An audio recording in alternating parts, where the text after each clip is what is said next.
Hello. Hey, What's up, Keith? How are you? good. How are you? Good, good.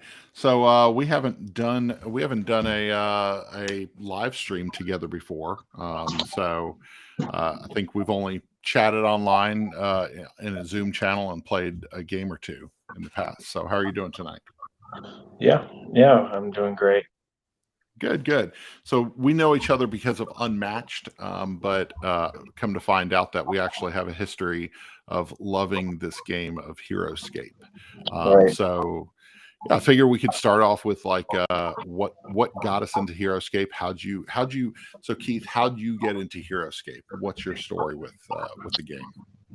Yeah, so I was, oh man, first introduction to it, I believe I was like 7 years old when the commercial came out, so you can figure out my Okay. age because of that. But um, so I saw this commercial, and with our family, we played typical stuff, for little Yeah. kids and family games at the time, like Clue and Uno and stuff like that. So I saw the commercial and I thought that looks pretty cool. You can build your own battlefield and have all these cool creatures and dragons and Yeah. samurais. And the commercial that drove me, but being 7 years old, I was not interested in reading rule books. So I played with them more like little army men stuff, and I built it myself. I had a blast doing that. Yeah. Um, I ended up um, through a series of events, not living in the house that I grew up in, Hmm. and I moved away, leaving my Heroscape there. I came Yeah. back like 5 years later, and some of my stuff was sprinkled throughout the house in toy boxes in the Yeah. attic. Yeah. I got all the pieces I could. I brought it back. I learned how to play. And I was, a teenager at that time. So Yeah. that's what got me into it. I just bought stuff here and there until then, and that's what got me really into modern board gaming, Heroscape. Really nice. Yeah, I love that. You'll find me playing games like Heroscape and Unmatched. I was drawn to that because of Heroscape and Yep. anything like that. Even in video game realm stuff that where I can pick just odd characters and play. Yeah. Uh, There's something that about Heroscape, this merging of like all these different genres. Like you got robots, and you got space aliens, you got ninjas, you got it's these army generals. It's so cool because they just kind of merge everything together. Um, like I'm gonna I'm gonna date myself. So you were 7 years old at the time. I was significantly older than that. I was yeah, actually we had let's see, I'd been married for 2 years, and we had our first daughter. She was one, maybe two at the time, and okay, my wife that Christmas, I told her I wanted Heroscape, and I knew very little about it. And Aaron bought me the Heroscape starter box, and I just remember sitting there being like, "This is going to be awesome." So. Over the course of a couple years, I would invite a couple friends to come over, and we'd have these Heroscape nights. We would actually set up. It got to the point where every one of my friends bought another starter box, and so yeah, I still have labels. I still have labels underneath my Heroscape figures to show that this was yeah, mine. I had a little yeah. dot that I colored blue, and so um, it's like, hey, don't take my character. Um, hmm so we would We just did that merge same all. thing. Yeah, Yeah, it all my just comes pieces. so naturally. Every piece that I had like this had a T on the bottom. Yep, Um, yep. yeah, I I adopted my. Oh no, I've got a R in silver on there if you see it. So yeah, yeah. okay, So we eventually had, I think, four main sets, and then people had cobbled together other stuff, and we bought expansions and everything. And so we would set up these epic weekend fights where we would just throw all our stuff together, and we would play Heroscape. Friday night, Saturday afternoon, they would come back over, and then Sunday we would try to, after church or something, we'd all get together and we would play again. It was, I mean, Heroscape was huge in our house, especially when the kids were growing up. The kids would take the characters, and my son remembers how much fun he would have a sleepover, and I would teach the kids how to play, and then they would just sit around and play with their friends. So it's really fun. So I would get together with some friends that I only saw in the summer, and we'd have a big, let's see, 5-player game nice. on the biggest map we could make. Yeah, it was always a chore. Like somebody. I think most of the time we were getting off of work on Friday afternoon, Friday night, and I would come home. I would try to get home first so that I could build a good map, because one of my friends was really terrible at map making, and he just made the worst maps. And so he would just put stuff together. He's like, "This is pretty cool." I'm like, "No, look at the way that higher ground is, and oh, look at that. That doesn't belong. Why is the water on top of the ground?" Anyway. So, yeah. So I would always try to be the first one to start building the map, because I didn't want his input. So right. Yeah. So what was one of your favorite things about Heroscape? Was it the terrain? Was it the fact that it was always different? Was it the drafting? What about it really got you? Initially, the building aspect of it, I could build my own board game, my own battlefield for it. That really, a lot of people hate that aspect. They're like, "Oh, the setup time is." I love it. Well, if you enjoy the setup time, it's not bad. Like, I don't want to set up. I don't know. I don't want to set up a game of terraforming Mars or something, but I don't mind setting up Heroscape. I enjoy it. It's part of the game. Yeah. It's like half the fun. Yep. So I enjoy that, and honestly, we didn't quite play the rules properly. We didn't know about getting wounds. We just thought when you got hit once, you're dead. So even the big guys are dying. And then we didn't do turn order markers or glyphs and stuff like that when I was younger at first. I didn't understand. So yeah, I actually played a game today on TTS. I keep glancing over here because I have my setup and I'm thinking about it. But it's all set up. My brother's coming over tomorrow and we're playing. Nice. And I pulled it out of the attic yesterday or the day before. That's cool. Yeah. That's awesome. Yeah, we every once in a while, probably twice, 3 times a year, we'll bust out. We'll have like a long weekend or something, or we'll be like, we have nothing going on. Nobody's coming over for a little bit. We're just going to clear off this table and set it up.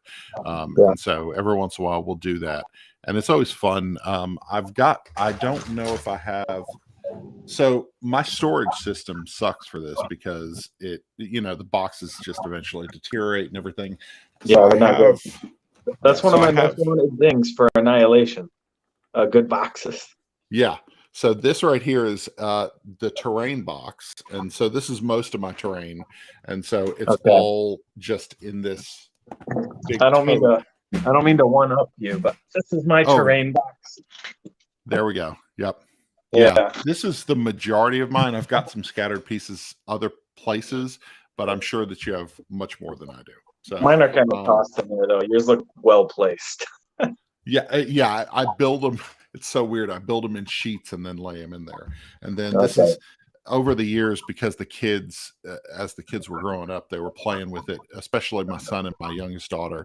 They played with it all the time. So I'd have it set up, and they wouldn't play by the rules or anything, but it was war. They were just beating each other up. And so I've got, but I did, when I first got the sets, I actually laminated every single one of the cards. So all of my original, all of my stuff is laminated, because we're playing on Friday nights and a bunch of college age people were in our house. And I mean, we were getting nacho cheese, all over the cards, and pizza grease and stuff like that. And so I had to kind of do something to keep the game, in decent shape. A lot of my cards don't even exist anymore. Like, I had to print other cards. Oh, really? From online and then cut them out. Yeah, it's just because I didn't have, like, this guy right here. Yeah.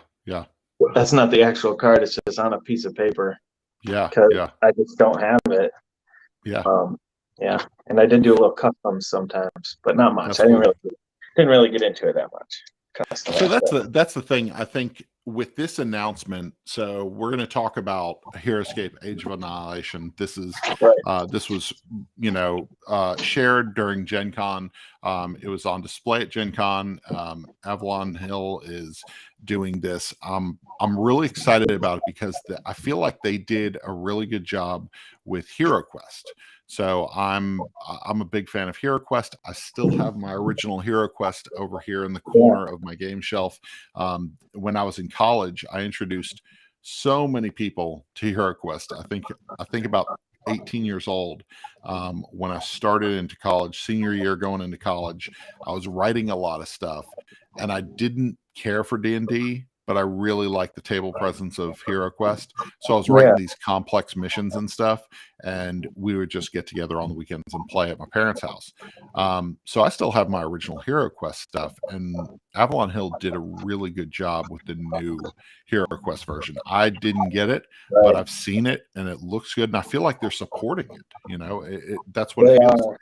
And Avalon said that whenever they say ask about stuff and they don't want to say anything, they say you need to look at what we're doing with the HeroQuest community, and we're going to treat Heroscape like that. I think, and there's Yeah, expansions for the HeroQuest. There's new content coming for that, and yeah, they're not just gonna make a couple sets and call it good. I don't think so.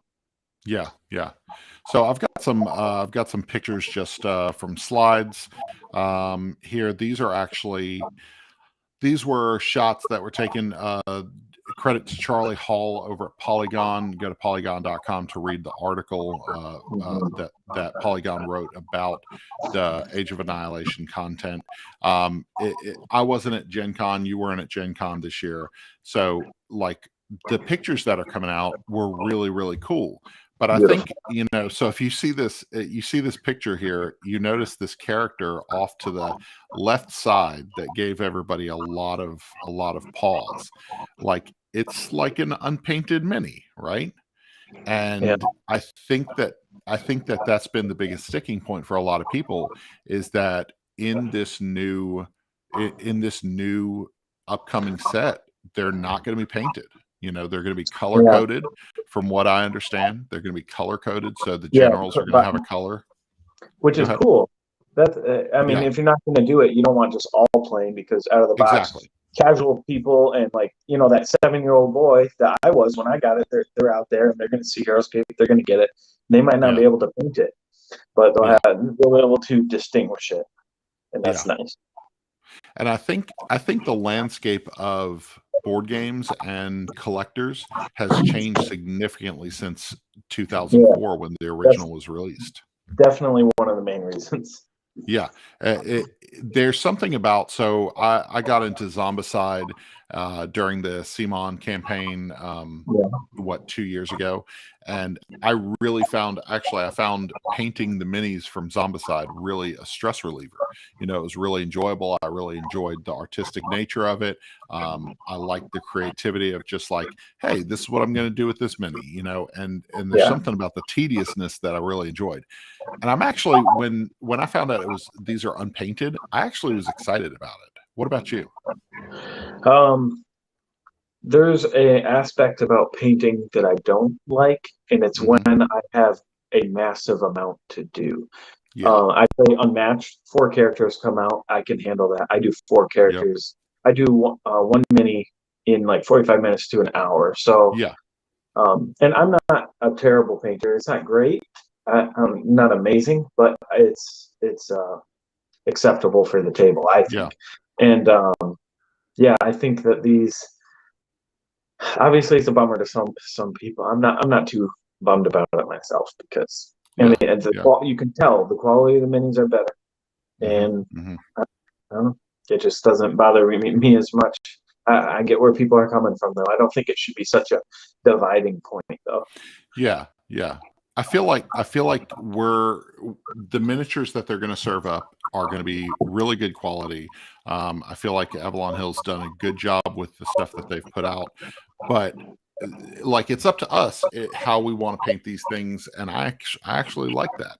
Yeah, I think that Heroscape now is a more mature game than what we got when Hasbro published it in 2004. I mean, the way that I got the majority of my Heroscape stuff was from Toys R Us. You know, Okay. I was going to Toys R Us, and that's another thing that is being changed in this new series, in this new line, is that the way that they shipped these boxes previously were that they had the commons and then the chase expansions within the same box. And what it ended up being, especially in the early days of of Heroscape, 2005 2006, I guess, people were hunting these things down like crazy. I was calling up I would have to call up Toys R Us. They would never have any clue what I was talking about, and so I would have to wake up every time a shipment came out. I was like, okay, what time do I have to be at work? How can I get this done? And I would have to run up there trying to get one single expansion because there was only one in each box, and that was a little frustrating. Like I could find the ninjas everywhere. I could find the gorillas everywhere, but I couldn't find this one specific like ghost character that I was looking for. And it was just very it was a little bit of a hassle the way that they did that. And I feel like Hasbro learned their lesson from that. Yeah, it'll be easier, I'm sure. Yeah. I But hope the so. paint jobs on these, the ones that they're showing, the paint jobs on these look really good. I mean, these are and like you said earlier, the meshing of characters, these almost multiple dimensions, multi-dimensional characters from different areas, different genres coming in is really, really cool. I'm thinking, because they're going a little bit different route. I'm guessing with as far as the lore goes for Heroscape is all about the well springs and these generals summon people to their like different creatures and stuff, and from different time and space to bring to fight for these well springs. I'm almost guessing this takes place like 1,000 or 100 to 1,000 years in the future, and you're seeing characters like the one on screen now. She wears a mask, but they revealed some cover art for it, and there's a few other things just like it. But I believe this is a pirate rogue or something like that. But they reveal something new every day, and you can follow it. You can follow it on if you look, you can find it on different things that people will post it. And but yeah, so the thing is, like, they were, as far as the lore goes, they're left there. So you're going to have things like somebody use the parts of maybe one of your old favorite characters, like an old robot, and now he's got that guy's bone and stuff like that. I think you're going to see stuff like that. That's my opinion. I don't know if there's a time jump that much, but it just seems that way with what they're saying, what I'm reading. Yeah. Well, it's definitely. I love that it's going to be a diverse group of generals and different armies that you're going to work with. That's something that the point, and I hope they honestly, I don't know if you've heard anything about this, but I hope they keep the point system. I feel like the point system was such a good system to work with, other than a couple characters that were that I don't think had the right point values. When we would sit there, we're like, how long of a game do we want this to be? Let's have a 700 point draft. Let's do it. They need to do that, but a lot of the old ones, they were not as balanced when you look at the points. Even today, I played a guy online on the TTS Heroscape, my first time ever trying it, and I noticed one of the guys was 200 points, and then this other person that seems way better. Yeah. I know that they're better because I've played both of them. I know that they're way better, and they were cheaper. And just they didn't quite have that down. But I think now with gaming where it is, with the experience that Avalon has now, and the fact that Craig Van Ness is back and understands gaming even more so than ever, I think they're going to nail those points down. Maybe not perfectly balanced, but I think you'll be able to see that it's definitely an improvement by far. Yeah, I think you have the community. You have a community that, the fact that this game went away for 12 years, Yeah. throughout all of its iterations. So if anybody hasn't been following, Heroscape was their original series, and then you had all these expansions, and then it went to containing Marvel characters for one round, and then it ended up going to Wizards of the Coast bought it. That's right? Isn't like Yeah. 2010, somewhere around there? Something like No, that. Yeah. 2008. Anyway, Wizards of the Coast bought it, so it became a D&D property. Once it went away from its original source material and it started going down Marvel paths and everything else, that's when I dipped out.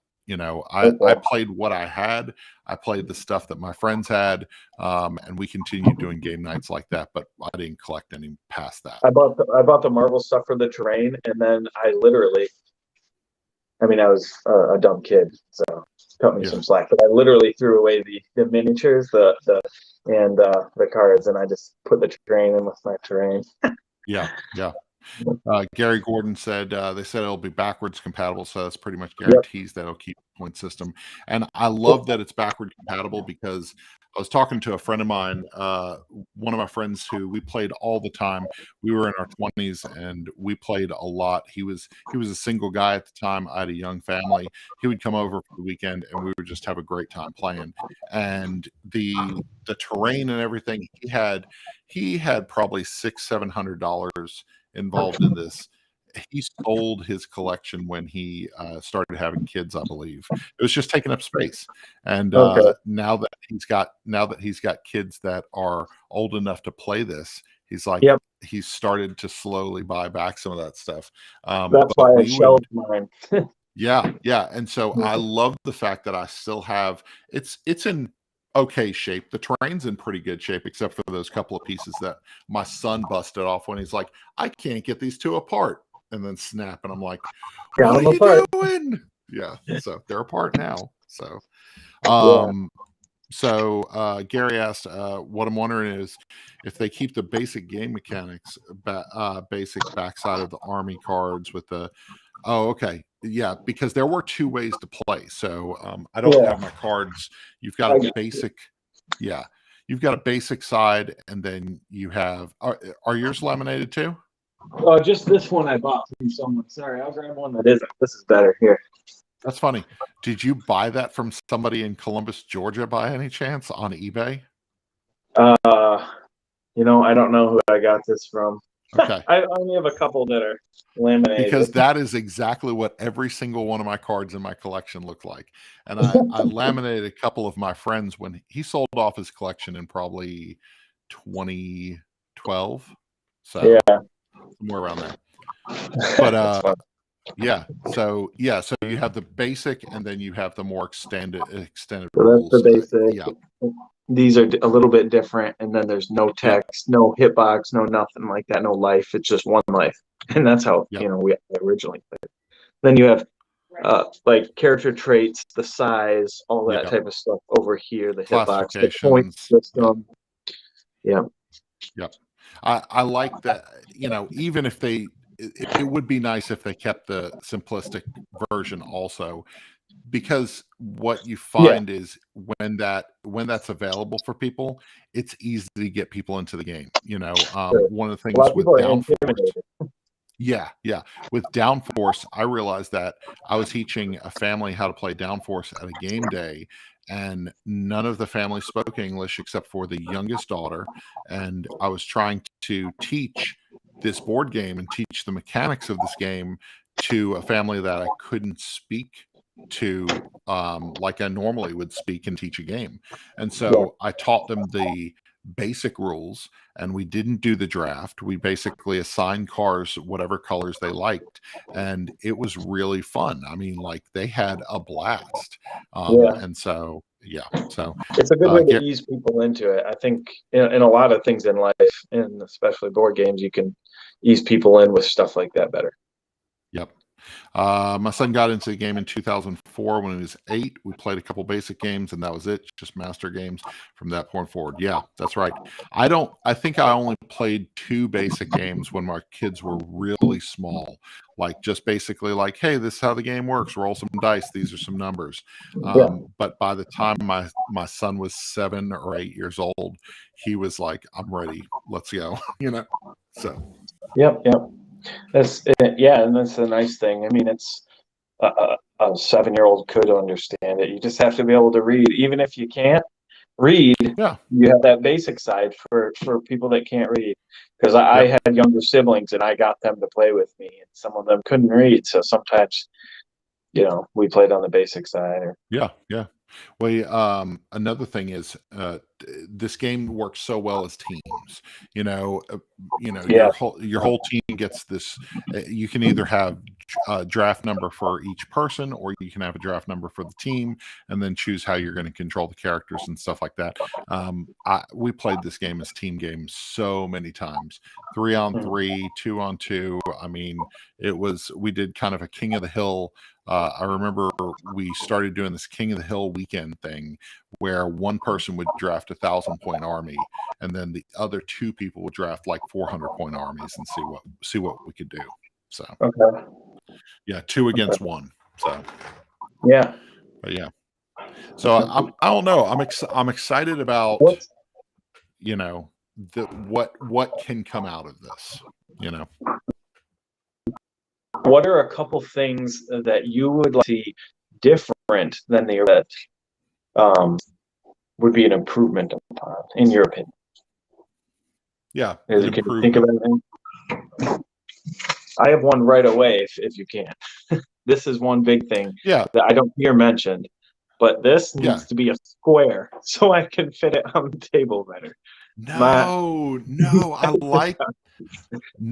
that was part of. So that's one of my favorite little things, is to group my little whatever that shape is. Group that, and like it was almost like a cog, and it would kind of sit in there, and it made such cool designs on the table. I love it. I want them to keep that. It just was inconvenient for me because we would draft. What we do is, me and my friend would get together on a Saturday night in our church basement, and we'd set up Heroscape, and he'd pick a character, I'd pick a character. We do that till all the characters are gone. Then we set them up on each side of the table, and then we'd go at it. So, and it'd take us, we might not get done for a few weeks, but that's what we do. And to have all these, we had to have another separate table next to us to have all our cards. That's funny. But if they're squares, it'd be a lot easier. Yeah. They do. Well, I guess if you were using all of, our armies were like 4 or 5, pieces, 4 or 5. So yeah, you've got 4 or 5 of those things, and it just looks really good. So I don't know. I think I would like to see some more diverse gameplay mechanics for the special abilities.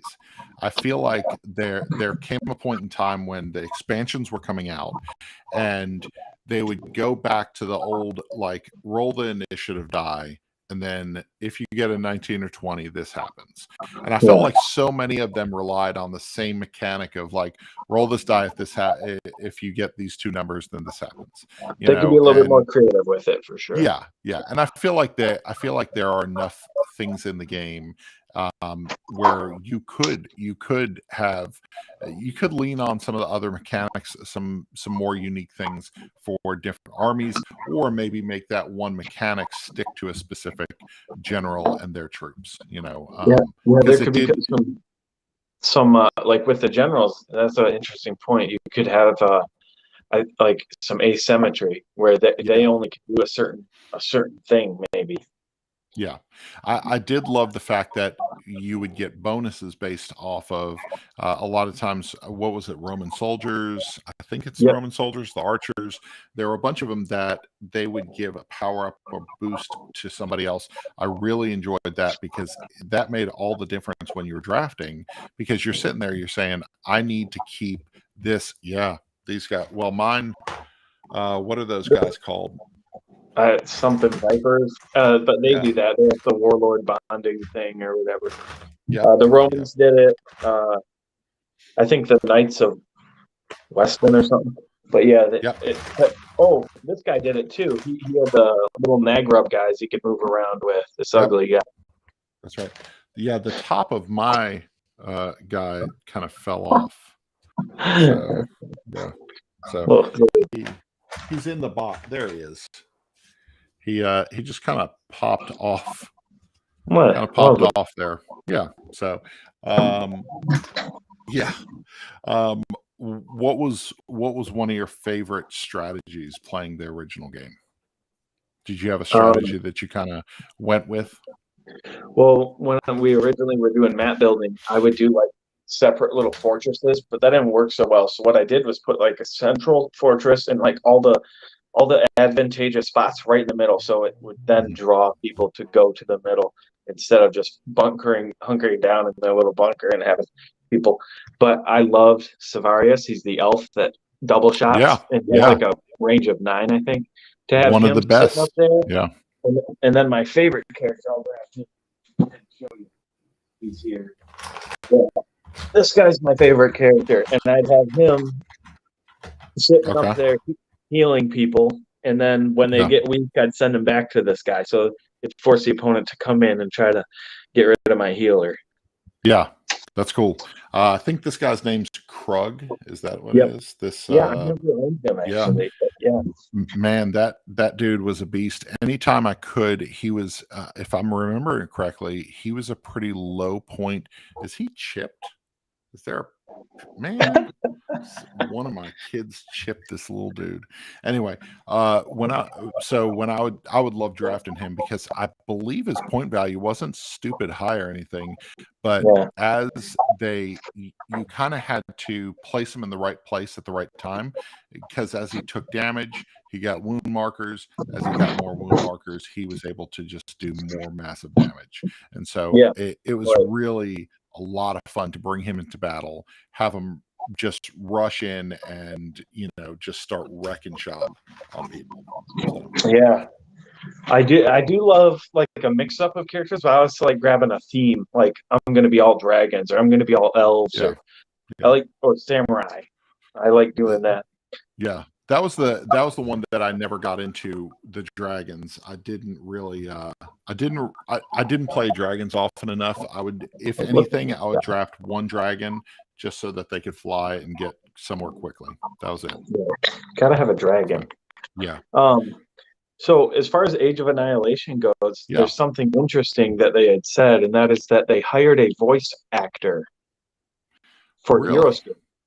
Yeah, so my guess is, because there hasn't been much about it, I'm guessing there'll be some type of challenges or like scenarios that is app driven, or maybe it's for personal promotional videos too, because I know they did that for HeroQuest. They have some promotional videos, so it could be that as well. But that's an interesting thing. And they also hired somebody else. Can't remember though. There's something significant like that. I think having an app driven, honestly, even with like a campaign, having access to a campaign, even if you had campaigns that were built or campaigns that are released throughout the year, if you had these campaigns that were like, hey, these are the choices that you have, this is what the terrain looks like, almost, if you think about it, there's Lego apps out there that teach you how to build a Lego set, and it just shows it being snapped together piece by piece. It works really well.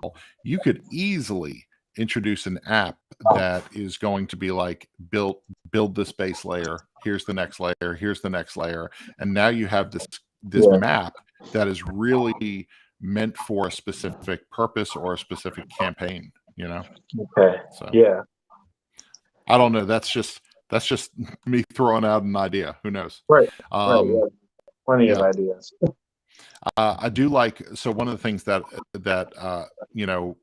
a lot of the information, so if you're watching this later, a lot of our information came from either Reddit threads or the Discord for Avalon Hill.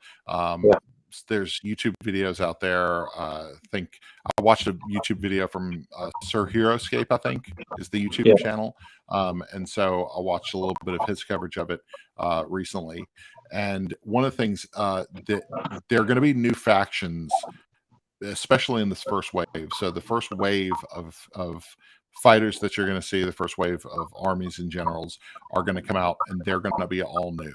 And I think that's really good, because I think that I'm looking forward to them bringing back some of the classics, or revamping a classic, or adding to a classic army. But let's do that, 6 months in, year in, whatever. Start out with something new. Start out with some reason why I'm going to throw all my money at you. Yeah. They did say it's backwards compatible, but full of new twists. So okay, not just going to be the same thing. And hopefully they take the approach of the way that Restoration did it, that with Unmatched, hopefully they're looking at the fact that there's going to be some mechanics that don't work as well anymore. Maybe just reissue a card, but like try to make them work as best they can in the new system. Make them work to the best of your. Nobody knew that there was going to be like a 12-year gap between, the last time this was made. So, yeah. I met Craig Van Nies at Origins 2018, I think. Okay. Super good, man. Really appreciate him and his brother. Soaring Rhino Games. They were just super cool, great people to meet. So, but he very, very cool people. I'm really glad that Craig is back in this position of creating for Heroscape. So right. So cool. All right. So we don't have any timeline for when Heroscape Age of Annihilation. Have you heard anything, Keith? No, I hope it's within the next year, because I leave the country and won't be able to get my hands on it until I come back. Yeah. Well, are you going to want to tote all of that to another country? I am going to want to. No, I'm not going to want to, but I will tote it all. Yeah, you will. Even if that's the only game that goes with you, it's going with you. So. I've been pretty selective about what games I'm bringing in and purchasing and looking into. But yeah, I'm definitely getting Heroscape. I'll probably put my old stuff in the attic for when my kids are a little older. Then I'll be like Christmas all over again to get more factions and more terrain and all that. But I'm going to take the new stuff with me for sure. Yep, that's cool. So quick survey, Keith. Flat water or sparkly water? Oh, I never had the privilege to own sparkly water, but I would say whichever one does not break as easy. Because I've had some that are like 50% of mine are new, that like they seem newer, like they're in a good environment. The other half are crack. I gotta be so careful when I take them apart. But they're the worst. A lot of people have had the water issues. So I have the original water was sparkle tiles, and so I love these Toys R Us stuff, I think, or Walmart. It's an exclusive. Oh, really? I didn't know that. I've got a box full of like sparkly tiles. I didn't know that. All right, yeah. So the sparkle tiles, I love those, and then I adopted these like teal pieces of garbage, So I try not to. See, so the teal ones, those break pretty easily. I don't think I have a single broken sparkly tile. So. Okay, then sparkles all the way. Yeah, dude, I love the sparkle tiles. So, So, well, I'm glad that a majority of my stuff is still in decent shape, because I'm going to keep it around. I mean, I've seen people saying online that this is the best time to sell right now if you're going to sell your stuff. But I feel like this is the reason why I'm going to keep mine around, continue to keep mine around. Yep, so. Me too. Yep. Yeah, and the terrain's compatible. The characters, I don't really care that it's compatible. Like I was saying, I probably won't mix them up except on like a huge game day. or something when I want everything, but I'll probably either just play the old stuff or play the new. I don't see myself Gotcha. mixing it very often for little games, because I'm betting that the balance is a little bit better with points, with synergy, all that. Because there are some characters, if I'm not mistaken, that had references to another type of character, but that type of character never existed because they had Really? plans Okay. for it, but it never came out. That Yeah, I never can't happened. remember who, but I remember hearing something like that before. Got it. But yeah, So I'm yeah, stoked. Gary said Sparkly Water is in the first edition of the first master set. Yeah, so that would make sense. I end up getting 2 first edition master sets, and then a friend of mine was moving, and he was like, "Hey, do you want my stuff?" I was like, "Yeah, I want your stuff." So he just dropped it off one day before he moved, and that was he had bought into it after we were doing these game nights every single weekend. Okay. He was coming over. He was like, "I'm getting my own set. I'm going to play this." So.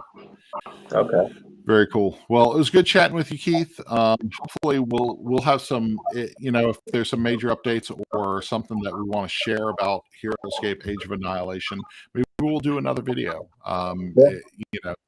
It's definitely something that we've had a couple comments on our YouTube channel at One Board Family. Hey, why don't you guys do some online matches of Heroscape? Yeah. Haven't Thursday even night thought about throwdown. it. Yeah, Thursday night throwdown. throwdown. We'll just fill up every day of the week. We had a thing called What You Playing Wednesday for a season. Like we did that for a couple months years ago. And that was just on YouTube, on Facebook. And then now we're doing Friday Night Fight. That's been over 2 years now. And so, yeah, we have other nights of the week, So the very first, the year and a half that you did Friday night, I never ever missed a Friday night fight night for a year and a half.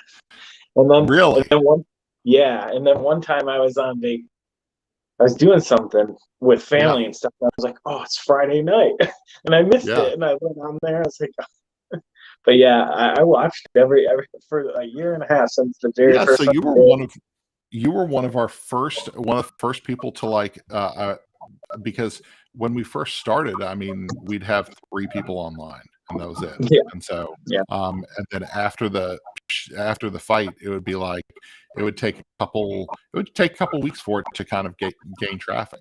But you were one of the first people to comment, on Friday Night Fight. So, man, we've always appreciated your support, dude. So we really do.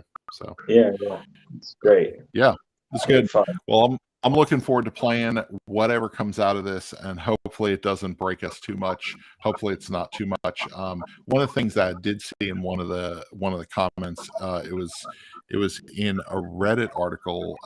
Craig Van Nies was quoted as saying something about they basically are focused more on the value that they're bringing and making sure it's affordable for people to get rather than giving people a premium product. And that might actually be one of the reasons why these figures aren't painted, if they're able to make it a little cheaper, I'm sure that there's a group of people that will be in an uproar, but really, I mean, it's 2022, buy some paints. So, right. Yeah. And I paint all my stuff. I painted all my Unmatched, all my Journeys to Middle Earth, and that's big. But it'll keep you busy.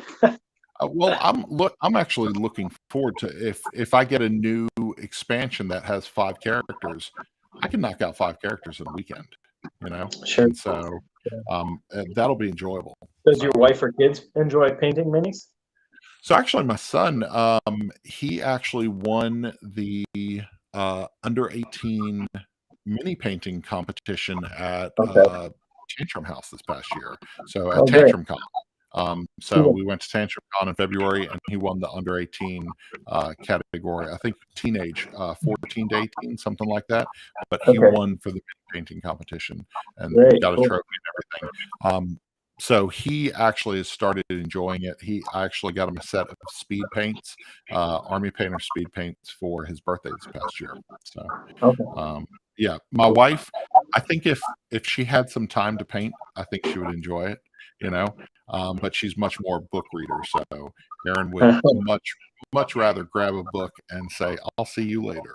So Well, what I do is I turn an audiobook on and I paint. I don't, that's a good idea. I like That's killing two birds. So I listen to podcasts while I paint. So yeah, sure. Yeah. very cool. Awesome. Well, Keith, have a good night and have a You great too. weekend.